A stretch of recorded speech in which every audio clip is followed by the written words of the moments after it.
Olá, meus amados irmãos, a paz do Senhor Jesus Cristo. Estamos aqui uma vez mais para mais uma exposição da primeira carta do apóstolo Paulo a Timóteo. E desta feita nós estaremos fazendo uma exposição aqui do capítulo de número 5.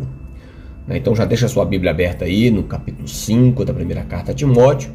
E vamos considerar algumas coisas muito importantes, tendo como título o cuidado das pessoas da igreja. Sabemos que a igreja ela é constituída por várias classes de pessoas, e que a palavra de Deus nos dá instrução para saber lidar com esses grupos de pessoas que existem na igreja.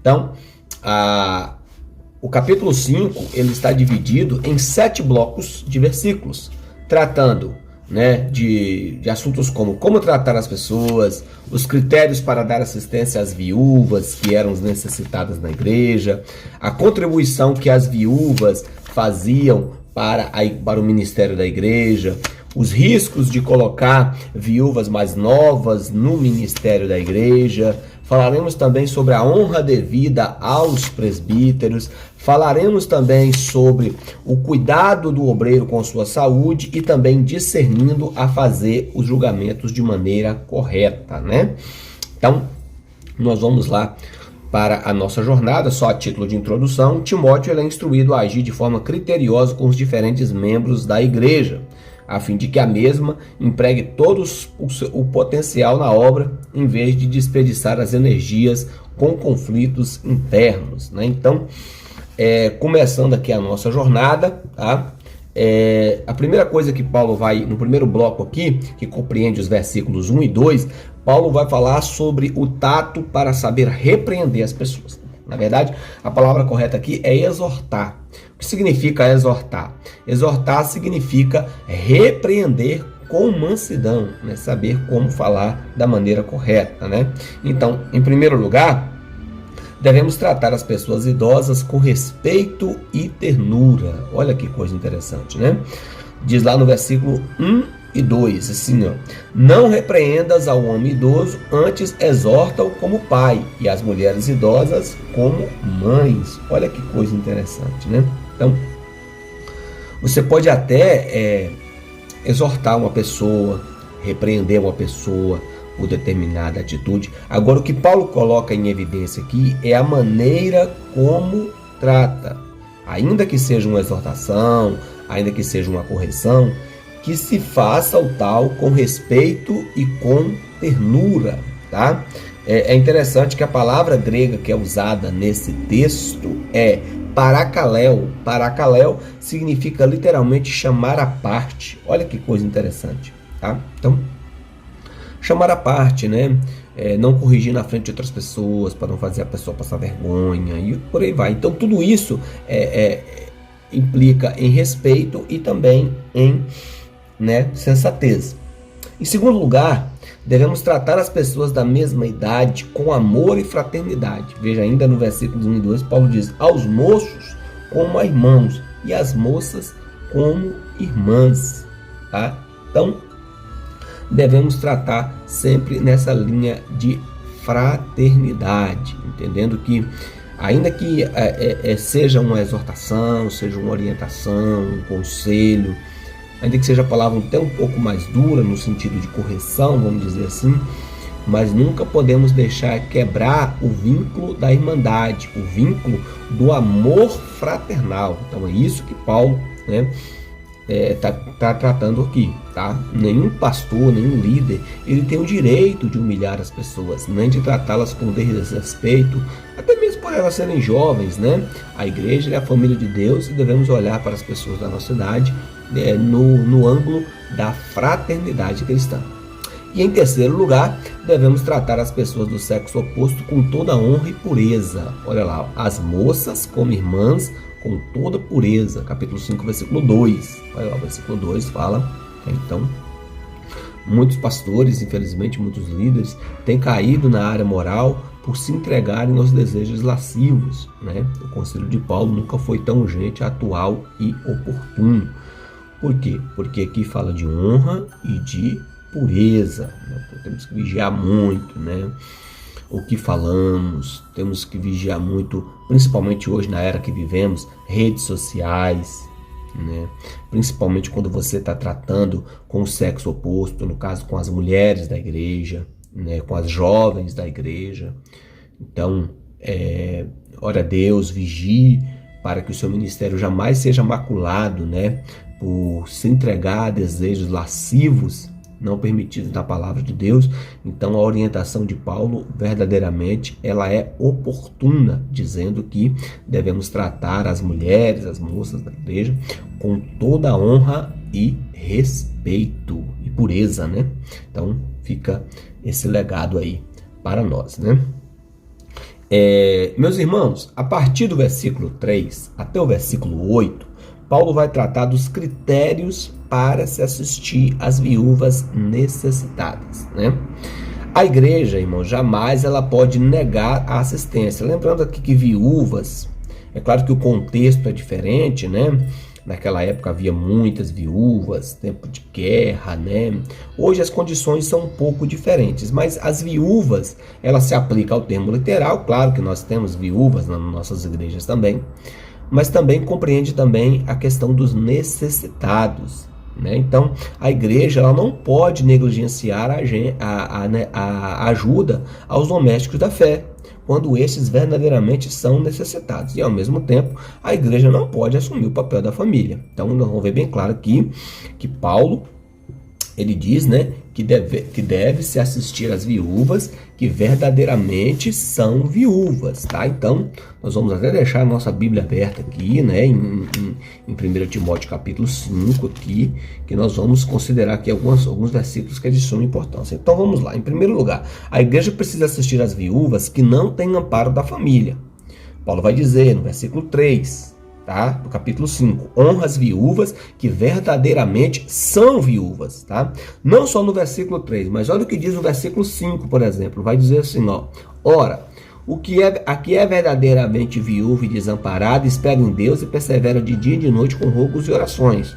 Também no versículo 16 vai dizer: se algum crente ou alguma crente tem viúvas, então que socorras e não sobrecarregue a igreja, para que possam sustentar as que deveras são viúvas, tá? Então, a primeira orientação que Paulo ele fala aqui é que eram as que verdadeiramente eram as viúvas que não tinham amparo, principalmente por parte da família, mas que as famílias que puderam, que tinham condições de dar assistência, então que fazia dessa maneira, tá?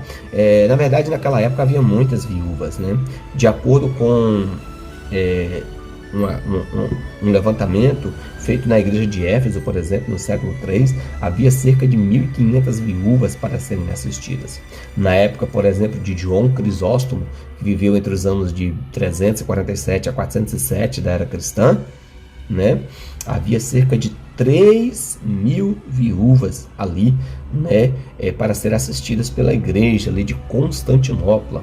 João Crisóstomo era arcebispo da igreja de Constantinopla, né, quando o Império Romano ali foi dividido. Então ficou o Império Romano do Ocidente com capital Roma e o Império Romano do Oriente com capital Constantinopla, onde é, por exemplo, a atual Istambul, na Turquia. Então veja que é um serviço emergencial, né, para a igreja assistir aos necessitados. Na verdade, não eram só viúvas. Por exemplo, as 3 classes que eram cuidadas pelo povo de Deus eram as viúvas, os órfãos e os estrangeiros. Então, as viúvas sem marido, os órfãos sem pais e os estrangeiros sem terra. Então, a palavra de Deus ela tem orientações bem claras sobre a assistência a essas 3 classes de pessoas: órfãos, viúvas e estrangeiros. Por exemplo, eu vou colocar esses textos aí em tela, e é importante que esses textos, irmãos, que eu coloco em tela, é bom os irmãos pararem o vídeo e conferirem, tá? Porque é de suma importância para o maior aprofundamento no assunto do qual nós estamos tratando, ok? Então vamos lá. Por exemplo, em Êxodo 22:2, Deus proíbe que o seu povo aflija os órfãos e as viúvas. Olha que coisa interessante. Em Deuteronômio 27:19, um magistrado que oprime as viúvas estava debaixo do juízo de Deus. Olha que coisa interessante. Em Deuteronômio 14:28 e 29, os agricultores eram instruídos a preservar 1/10 da sua produção para as viúvas e os órfãos. Em Isaías, capítulo 1, versículo 17, versículo 23, Jeremias 7:5, Ezequiel 22:7, Zacarias 7:10, tá? Então ali fica bem claro que os profetas de Deus denunciaram descaso, né, para com essas classes que nós estamos citando. Jesus, por exemplo, ele demonstrou compaixão com a viúva de Naim, está lá em Lucas capítulo 7, versículos 11 e 12. Enalteceu a oferta da viúva pobre, Marcos capítulo 12, versículos 41 e 42. E também, né, ele denunciou os escribas que devoravam as casas das viúvas e se escondiam atrás de uma pecaminosa ostentação religiosa, né? Largas orações, né? Marcos capítulo 12, versículo 40. A igreja em Jerusalém, ela nomeou 7 homens cheios de sabedoria, cheios de fé, cheios de Espírito Santo, para supervisionar a ação social da igreja. Foi a instituição dos diáconos, lá em Atos, capítulo de número 6. E também Tiago, né?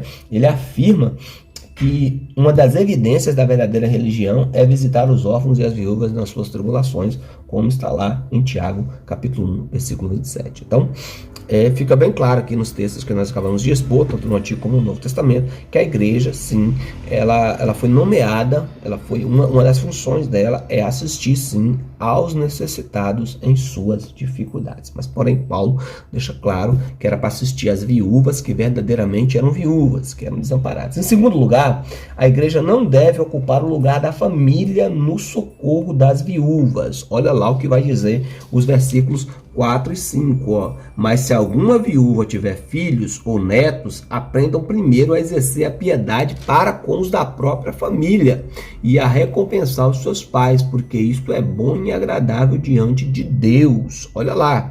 Ora, o que é verdadeiramente viúva é desamparado, espera em Deus, Então, o que Paulo está querendo dizer aqui? Tá? Então, se alguma viúva tivesse filhos em casa, ou netos, ou alguém que pudesse assistir ela, que assim fizesse, para não, né, trazer todo esse dispêndio para a igreja. Os filhos estão moralmente obrigados a cuidar dos seus pais, tá, irmãos? Quando fala honra pai e mãe, não é só honrar no sentido de respeitar, claro, o respeitar está incluído, mas honrar também está no sentido de cuidar, né? Se você olhar, por exemplo, o texto de Marcos, capítulo 7, versículos 10 ao 13, Jesus denuncia uma oferta que eles criaram, uma chamada de oferta corbã, né, que não estava nem nomeada lá no rito de ofertas, né? Mas enfim, então em nome dessa oferta corbã, que era a tradução quer dizer dedicar a Deus, né, em nome disso eles estavam negligenciando o cuidado, né, através desse subterfúgio, essa oferta aí com aparência de piedade, eles violavam o sexto mandamento, que é honrar pai e mãe, né? Então Jesus, é nesse contexto que Jesus usa o termo, né? Por causa das vossas tradições, vocês anulam a palavra de Deus, porque a palavra de Deus é bem clara, honra pai e mãe. Então, filhos, eles têm sim essa obrigação moral de cuidar do pai e da mãe. Hoje mesmo eu estava conversando com uma irmã, e ela falando que ela estava morando até mesmo no estrangeiro, e ela precisou, por causa de uma demanda justamente com os seus pais, ela precisou retornar do estrangeiro para poder cuidar do seu papai e da sua mamãe aqui no Brasil. E eu falei para ela bem claro, falei: minha irmã, grande obra a senhora está fazendo, conforta o teu coração, porque Deus se agrada. O texto vai dizer aqui, ó, versículo 4, porque isto é bom e agradável diante de Deus. Então quem cuida do seu papai e da sua mamãe está sim, tá? Quem cuida dos seus pais, tá? Está sim fazendo uma grande obra para o Senhor. E Paulo ratifica isso aqui. O apóstolo Paulo elenca 2 motivos pelos quais os filhos e netos devem cuidar dos seus pais e dos seus avós, né? Que é o que ele cita no versículo 4. Primeiro, retribuir tudo aquilo que nós recebemos, né? Existe um ditado, irmãos, que diz que uma mãe cria 10 filhos, mas 10 filhos não cuida de uma mãe, né? Uma mãe cuida de 10 filhos, mas 10 filhos muitas vezes não consegue cuidar de uma mãe. Mas isso não pode ser aplicado para o nosso contexto, não, irmãos. Eu sempre digo o seguinte: a minha mãe, ela é viúva, ela nunca quis se casar novamente depois que meu pai faleceu. E eu sempre digo o seguinte: eu estou aqui, mas se necessário for, a minha mãe hoje, graças a Deus, ela é bem cuidada. A minha irmã também, que ficou viúva, tá? Tem 2 casos de viuvez na família, né? A minha irmã que é mais velha do que eu também ficou viúva, tá? Então ela passou a morar com a minha mãe, juntamente com o meu sobrinho, o filho dela, né? Então, assim, nesse sentido, a minha mãe, ela está amparada, está sendo cuidada, né? Mas se necessário for, irmãos, amanhã ou depois, eu precisar largar tudo para cuidar da minha mãe, farei e o farei com satisfação, porque eu sei que isso é bom e agradável diante de Deus, sabendo que eu estou cumprindo a vontade do Senhor. Sim, está revelado na palavra, né? Em terceiro lugar, a igreja não deve cuidar das pessoas que vivem abertamente no pecado. Olha o que ele vai dizer nos versículos 6 e 7. Mas a que vive em deleites, vivendo, está morta. Manda, pois, a estas que elas sejam irrepreensíveis. Algumas viúvas, naquela época, irmãos, era um pouquinho meio complicado, tá? Muitas viúvas, quando não tinham amparo, né? Como ela não podia trabalhar, não tinha amparo, não tinha sustento, muitas delas se recorriam à prostituição para viver. Mas isso aí é completamente inomeável, inimaginável no seio da igreja, né? Então, por isso que Paulo vai usar esse argumento, por isso que a orientação dele no versículo de número 7 foi: manda a essas, pois, que sejam irrepreensíveis. Então, ou seja, as pessoas, para estar sendo assistidas pela igreja, no sentido de domésticos da fé, elas precisam estar vivendo uma vida condizente com a fé. Porque senão vira oportunismo, né, irmãos? As pessoas vivem de qualquer maneira e querem simplesmente usufruir da igreja para, né, algum bem material, algum proveito material, alguma ação social, uma cesta básica. E não é bom que seja assim, porque senão estaremos fazendo o evangelho social e não é assim que a palavra de Deus nos ordena. Tá?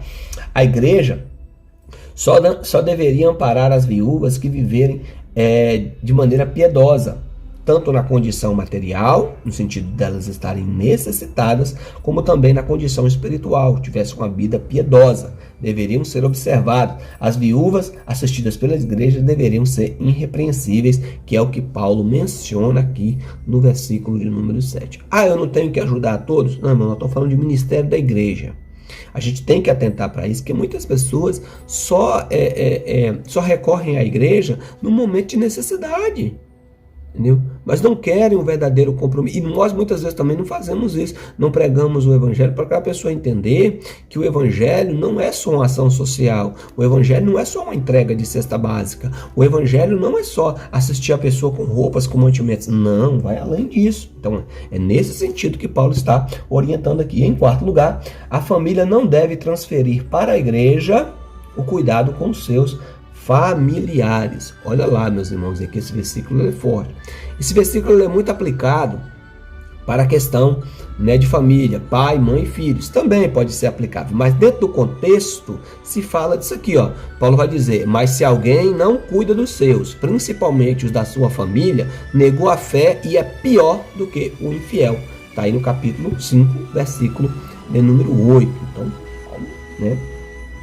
Se a gente for olhar, irmãos, até os pagãos, né, que não conhecem a Deus nem os seus mandamentos, eles têm esse senso de cuidar dos seus pais, dos seus avós, né? Quanto mais nós que somos a igreja, o corpo de Cristo, né? Deixar de socorrer os nossos familiares, principalmente os nossos progenitores, pai e mãe, é um escândalo para o cristianismo, uma contradição à palavra de Deus e uma negação da verdadeira fé. Atenta para isso. Tá? Então vou repetir: deixar de dar assistência. Paulo chega a dizer que quem não dá assistência, quem não cuida dos seus, é pior, negou a fé e é pior do que um infiel. É muito forte isso aqui. Tá? Então Paulo, irmãos, ele utiliza 4 argumentos para destacar o cuidado dos parentes, para aliviar a carga da igreja, né? Tratar os membros da família, né, de maneira correta, cuidar, né, retribuir o que nós recebemos dos nossos pais. É uma forma de agradar a Deus, como acabamos de citar. É uma forma de expressar a verdadeira fé e de não sobrecarregar a igreja. Então Paulo usa esses argumentos aí, tá, irmãos? Também havia, irmãos, se a gente olhar aí a partir do versículo de número 9, né, havia uma inscrição de viúvas, agora é diferente aqui. Essas viúvas aí seriam para poder auxiliar no ministério da igreja, tá?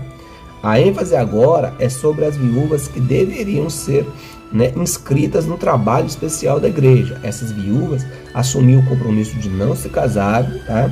Por isso, as viúvas mais novas não podiam fazer parte desse rol aqui, mas deveriam se casar novamente e ter filhos, como Paulo explica, tá? Não se trata de uma lista de viúvas para serem assistidas, mas sim daquelas que deveriam cooperar no ministério da igreja. A gente vai ver isso lá, por exemplo, a partir de Atos, capítulo número 9, versículos 36 ao 41, ministério de Dorcas, né? Que as viúvas, elas exerciam sim esse ministério aí de assistência. Então, o que essas viúvas, elas faziam assim, no geral? Elas dedicavam-se à oração, como nós já citamos aqui, elas davam assistência aos enfermos, elas cuidavam dos órfãos, elas visitavam os cristãos na prisão, tá? Elas evangelizavam as outras mulheres pagãs, elas ensinavam, preparavam outras mulheres para o batismo, discipulavam as mulheres a serem boas donas de casas, a amarem os seus esposos, a amarem os seus filhos, a cuidar das suas próprias coisas, a cuidar das suas casas. Então, essas mulheres tinham um papel importantíssimo no ministério da igreja. Então, vamos considerar algumas coisas. Em primeiro lugar, as viúvas deveriam ter pelo menos 60 anos, como está lá, tá? No versículo 9, nunca seja inscrita viúva com menos de 60 anos, tá? Então, ela tinha que ter, era a idade mínima, tá? Que era a idade onde a mulher, eles consideravam que a mulher ela já não tinha mais a fruição para as aptidões sexuais e que ela podia se conter ali, sendo viúva, ela conseguia manter esse ministério até mesmo sem se casar, tá? Em segundo lugar, elas deveriam ter sido marido de um só homem, ou seja, deveriam ter sido mulher de um só marido, né? Ter somente um só marido, tá, irmãos? Isso não significa que no caso, por exemplo, se ela ficasse viúva mais nova, entendeu? Aí a lei já permitia, claro, dela contrair outro casamento, tá? Aqui é o exemplo aqui, não é essa questão aqui, mas e se ela ficou viúva lá quando ela tinha, sei lá, seus 30, 40 anos, será que ela não pôde casar de novo? Não, você está falando aqui um casamento no sentido de aludir a pureza e a fidelidade conjugal, tá? Lembrando que quando se está viúvo, diante da própria lei de Deus, se está, sim, apto a contrair novas núpcias. Então aqui Paulo está refutando aquelas mulheres que teve vários maridos, né, durante a sua vida, como por exemplo foi a mulher samaritana, vamos dizer assim, só para colocar a título de comparação, tá? Só para vocês entenderem. Em terceiro lugar, elas deveriam ter boa reputação. Versículo 10 fala assim, ó, tendo testemunho de boas obras. Olha aí, tá vendo? Então essas mulheres também tinham que ter um testemunho. Então veja que para encaixar nesse rol aí era bem criterioso, né? O que falta muito nas igrejas hoje são isso, né? São critérios para se estabelecer pessoas para o santo ministério. E às vezes, né, muitos erros, muitos escândalos poderiam ser evitados se nós fôssemos mais criteriosos, tá, amigos? Uma igreja cujos membros e obreiros desfrutam de uma boa reputação, certamente essa igreja terá credibilidade. Mas, infelizmente, se for ao contrário, essa igreja cairá no descrédito. Em quarto lugar, elas deveriam ter sido boas mães e ter criado seus filhos. Fala aqui, ó, tendo bom testemunho de boas obras, né, e que criou os filhos, né, que criou bem os seus filhos, tá? Então, quer dizer, também tinha esse testemunho aí de saber criar o filho, ou seja, testemunhos também de boas mães. Em quinto lugar, deveriam ser hospitaleiras, aqui ó, versículo 10 ainda, tá? Que exercitou a hospitalidade, nós já falamos, né, em outras ocasiões dessa questão de hospitaleira, né? Ou seja, naquela época, por exemplo, havia, né, muita questão do ministério itinerante, né? Era bem diferente de hoje, que naquela época tinha poucas pousadas e as que tinham eram caras, eram sujas e muitas vezes acontecia aberrações lá, prostituições e tudo. Então não era um local ideal para os pregoeiros da palavra de Deus, os pregoeiros do evangelho ficarem. Então muitas vezes essas pessoas, essas famílias abriam a porta das suas casas para receber esses santos homens de Deus que saíram mundo afora para anunciar o verdadeiro evangelho, tá, irmãos? Em sexto lugar, elas deveriam ser humildes. E aqui Paulo usa a expressão lavar os pés aos santos, né? Que lavou os pés dos santos. Então, era uma atitude de humildade, atitude essa que Jesus fez com a maior clareza, né? Lá em João, capítulo 13, versículo 4, né? Jesus lava os pés dos seus discípulos em sinal de humildade e diz: olha, o que eu faço com vocês agora, vocês deverão fazer com os outros, senão vocês não terão parte comigo. Então, o obreiro, ele deve ser humilde, tá, irmãos? Então, né, essas mulheres também, para elas também caberiam essa questão aí da humildade, porque quem está inserido no santo ministério, no ministério da igreja, no serviço da igreja, ele precisa exercer a humildade. Em sétimo lugar, elas deveriam prestar auxílios aos necessitados. Olha aí, ó, né, que socorreu aos aflitos, né? Ou seja, né, numa época de intensa perseguição à igreja, essas mulheres deveriam socorrer os crentes que padeciam muitas tribulações. Então mostra que também, sendo uma pessoa piedosa, misericordiosa, né? Em oitavo lugar, elas deveriam ser altruístas, tá? No final, que praticou toda boa obra. Que maravilha, né, irmãos? Em apenas um versículo a gente vê aqui nada mais, nada menos que 8 critérios que Paulo usou para nomear, para arrolar, né, para colocar essas irmãs, essas viúvas, no rol daquelas que iam assistir à igreja. Pensemos muito em relação a isso aí, tá, irmãos? Agora que ele vai falar sobre os riscos de se colocar viúvas mais jovens, né? Então, porque havia um perigo muito grande, né? Por isso que Paulo estabeleceu a idade de 60 anos, tá? Justamente para não inserir viúvas mais novas. Por quê? Qual era o primeiro perigo? Em primeiro lugar, o perigo da quebra dos compromissos, tá aí na versículos 11 e 12. Mas não admitas as viúvas mais novas, porque quando se tornam levianas contra Cristo, querem casar-se, tendo já sua condenação por haverem aniquilado a primeira fé. Então é claro, irmãos, a mulher jovem, viúva, o correto é ela casar, ter filhos, tá? Prosseguir a vida dela, até porque diante da lei. Agora ela faz um compromisso de se abster, como era o caso desse rol aqui, tá? E aí ela quebrava a sua aliança com Cristo. Então esse era um grande perigo, era a quebra de aliança, tá? Ninguém é obrigado a fazer nada, mas também uma vez que você fez, não quebre não, porque isso vai trazer problema para você. Em segundo lugar, o perigo da vida ociosa. Olha aí, o versículo 13, a parte A. E também, além disto, aprendam também a andar ociosas de casa em casa, e não só ociosas, mas também paroleiras, curiosas, falando o que não convém. Né? Então, era o perigo da ociosidade, entendeu? O perigo da... Primeiro ele destaca o período, em segundo lugar ele destaca o perigo da ociosidade, né? Ficar ocioso é complicado, né? Já dizia o ditado popular. Já diz o ditado popular, que mente vazia é oficina, né, do nosso inimigo. Matthew Henry tem razão de dizer que dificilmente pessoas ociosas são apenas ociosas, mas também aprendem a ser maledicentes, paroleiras, curiosas e causar confusão entre os vizinhos e semear discórdia entre os irmãos. Então, em segundo lugar, ele destaca a questão de viver ociosa, e em terceiro lugar, ele destaca a questão, né, da maledicência. Fala lá, ó, versículo 13 ainda, de casa em casa, e não somente ociosos, mas também paroleiras, curiosas, falando do que não convém. Quem não ocupa as mãos para o trabalho, muitas vezes ocupará sua língua para a maledicência e coisas perniciosas. O pecado de ser paroleiro, de ser maledicente, é terrivelmente condenado pelas Escrituras e Deus abomina. Está lá em Provérbios, capítulo 6, dos versículos 16 ao 19, que fala que, né, aquele que semeia contenda entre os irmãos, Deus abomina. Em quarto lugar também, o perigo da incontinência. Olha lá, versículos 14 e 15. Quero, pois, que as que são moças, que se casem, gerem filhos, governem sua casa, e não deem ocasião para o adversário de maldizer, porque já algumas se desviaram indo após Satanás. Ou seja, vou colocar uma mulher de 30 anos, faz um compromisso, não, eu vou ser viúva, eu vou viver uma vida casta, não. Aí ela não consegue. Aí os desejos vêm, né? Porque está apta ainda, está na flor da idade, está nova ainda. As mulheres naquela época ficavam viúvas muito novas mesmo.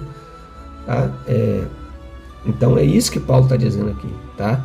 Para que não fosse escrito, porque senão ia causar esse problema. Então por isso que era melhor colocar as mulheres mais idosas, tá? A partir de 60 anos, para que não corresse esses riscos. Em quinto lugar, o perigo também de sobrecarregar a igreja. Versículo 16, nós já citar novamente. Se algum crente ou algum crente tem viúvas, que socorra e não sobrecarregue a igreja, que possam sustentar as que verdadeiramente são viúvas. Então aqui, Paulo apresenta aqui 5 razões aí para não colocar viúvas mais novas. Tá?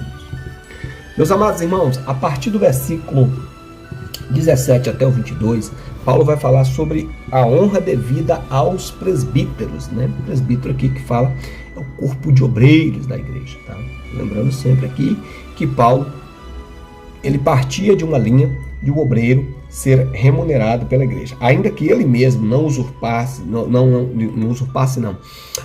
a palavra correta não é usurpar, ainda que ele não requeresse isso para ele, mesmo ele tendo direito, por causa da questão das muitas afrontas, dos falsos mestres, Paulo deixou isso bem claro, tá? Que é correto o obreiro que se dedica plenamente ao evangelho, ele ter sim uma justa remuneração, tá? Então, em primeiro lugar, ele destaca aqui o sustento dos presbíteros. Olha lá, ó.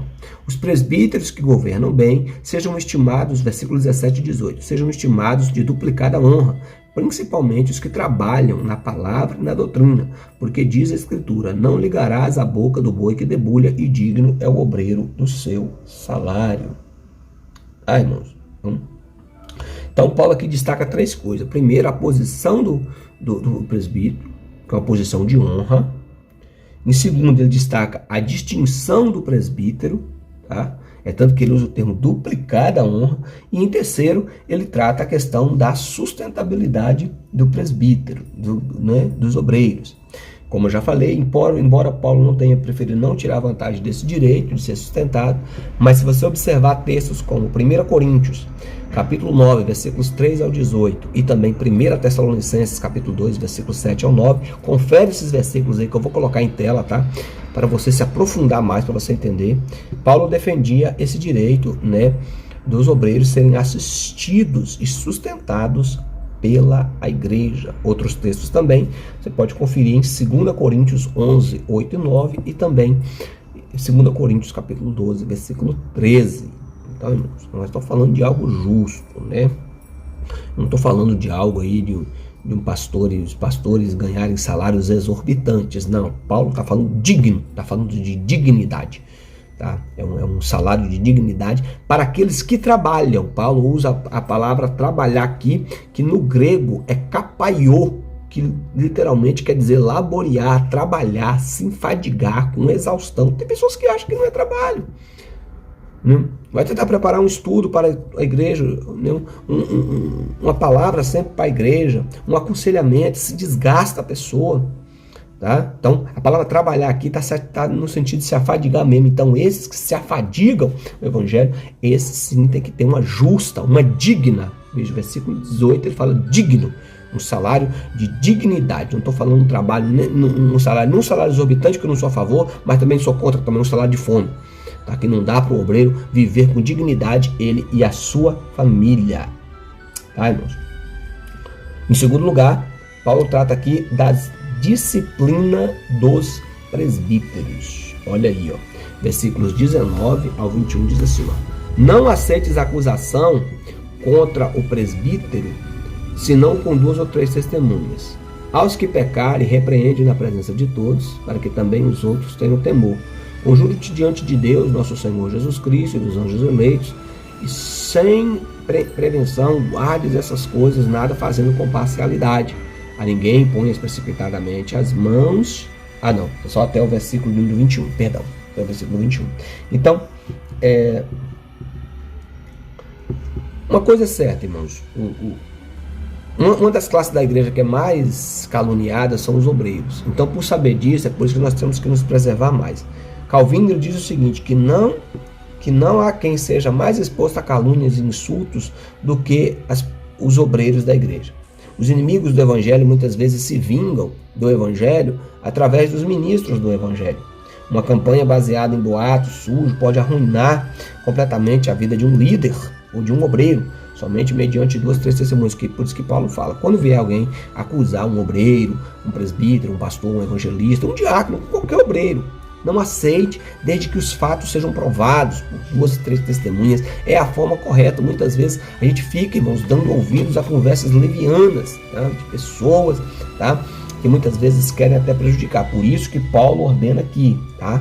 Então, a disciplina, ela tem que ser um ato responsável, tá? Responsável, mas ela tem que ser aplicada? Tem. Obreiro falha, obreiro peca, acontece, mas Paulo fala que tem que usar um critério, tem que haver um critério, não pode ser de qualquer maneira, não pode, né? A própria lei, ela exigia, ela não podia condenar ninguém pelo testemunho de uma só pessoa, como está lá em Deuteronômio capítulo 19, versículo 15. Então a igreja também segue o mesmo padrão, não pode punir uma pessoa, dar disciplina para uma pessoa, principalmente para um obreiro, só por causa de uma conversa que teve. Tá, houve a conversa, mas vamos averiguar os fatos, quem ouviu essa conversa, quem mais estava lá, vamos apurar os fatos para que sejamos justos ao julgar, tá? Então, o julgamento aí tem que ser justo, tá? A disciplina, ela não visa somente restaurar. Claro que a disciplina, ela tem um ato de amor, de restauração, mas também, né, ela tem um ato também de prevenir. Então Paulo é enfático no versículo 20, quando ele diz, não, aos que pecarem, repreende-os na presença de todos, tá? Na presença de todos, para que os outros também tenham temor, tá, irmãos? Para que os outros saibam que ali aquela igreja é criteriosa, que aquela igreja ela usa a palavra de Deus, tá? Lembrando que o fim da disciplina não é a condenação da pessoa, o afastamento da pessoa, não. Tem o propósito de restaurar, né, e restituí-lo. Mas, porém, tem que haver, não pode também passar pano quente. Paulo deixa isso bem claro aqui no versículo de número 21. Em terceiro lugar, a ordenação, Paulo salienta aqui também, né, a questão de Timóteo não fazer parcialidades, né? Aqui, ó, nada fazendo por parcialidades, versículo número 21. Ou seja, irmãos, aquele preferencialismo, né, da igreja não pode haver, tá? Não pode haver preferencialismo, muito pelo contrário, tá, irmãos? Tem que haver igualdade, tá? Não pode fazer coisa por preferencialismo, porque eu gosto mais de fulano, porque eu gosto menos de Beltrano. Não pode fazer as coisas visando isso, mas tem que fazer, tá? Sim, mas com imparcialidade. Tem que ser imparciais e não parciais. Julgar com justiça, julgar com imparcialidade, e também no tratamento das pessoas temos que ser também imparcial. Não podemos ter favoritismo dentro da igreja. E, em terceiro lugar, né, a ordenação dos presbíteros. Então, Paulo, ele é bem claro quando ele diz: a ninguém imponhais as mãos precipitadamente, não participe dos pecados alheios, conserva a ti mesmo puro. Então, irmãos, a quebra desse princípio, ou seja, de ordenar obreiros neófitos, Paulo vai falar disso também lá no capítulo 3 de 1 Timóteo, que ele não pode ser neófito, tá? Eu vou até observar aqui qual o versículo que ele fala, ó. Ele fala aqui, ó, versículo 6, não neófito para que ensoberbecendo-se, quase confundi a palavra aqui, não vou falar, tá? Não seja neófito para que ensoberbecendo-se não caia na mesma condenação do diabo. Então, se quebrar esse princípio, isso tem sido devastador para a igreja. Um líder imaturo é um desastre, tá? Um indivíduo ocupar uma posição de autoridade espiritual sem maturidade e sem estabilidade emocional e espiritual traz sérios prejuízos para a igreja. Então a ordenação é bem clara, cuidado, tá? Não culpe a obra de Deus muitas vezes por causa da nossa precipitação, não. Paulo é enfático: não imponhais precipitadamente as mãos sobre alguém, tá bom? Então fica aí as orientações. Irmãos, esse ponto aqui eu quero ser bem rápido. Quando Paulo fala sobre o cuidado com a saúde, ele diz assim, ó, versículo 23, não bebas somente água, mas também usa um pouco de vinho por causa do seu estômago e das suas frequentes enfermidades, tá? Então Paulo, ele recomenda a Timóteo aqui essa questão do vinho para tratar de questões medicinais, né, por causa dos problemas que ele tinha no estômago. Muitas pessoas falam que era devido à água de Éfeso, né, muito álcali, e causava constantes problemas estomacais. Então, vê que Timóteo era um jovem doente. Mas, enfim, não podemos usar esse versículo aqui, irmãos, de maneira isolada, para dar ocasião para que nós possamos se utilizar de bebida alcoólica. O contexto é completamente diferente, tá? É completamente diferente. A Bíblia nos dá orientações bem claras sobre a perniciosidade que é a bebida alcoólica. Eu sou testemunha viva. O meu lar, o casamento da minha mãe foi destruída por causa de bebida alcoólica. Então isso não pode se nomear. Hoje, por exemplo, não. Existem tratamentos alternativos. Se você tem problema de saúde, de estômago, sei lá, existem tratamentos alternativos. Você não precisa se utilizar de bebida alcoólica, tá? Se tomar o suco de uva, não, aquele suco engarrafado, tá, que é gostoso, que é muito bom, apesar de ser um pouquinho caro, mas se alguém puder comprar, é muito gostoso. Mas o vinho não, o vinho fermentado não é bom para o nosso testemunho. Isso vai contra a consciência cristã, isso fere o nosso testemunho, tá? A gente não pode se usar do conhecimento para lançar tropeço. Então a recomendação é bem clara: se abster de todo tipo de bebida alcoólica. A recomendação de Paulo aqui foi para fins medicinais. Ele ainda usa o termo pouco. Aí a pessoa fala: eu tenho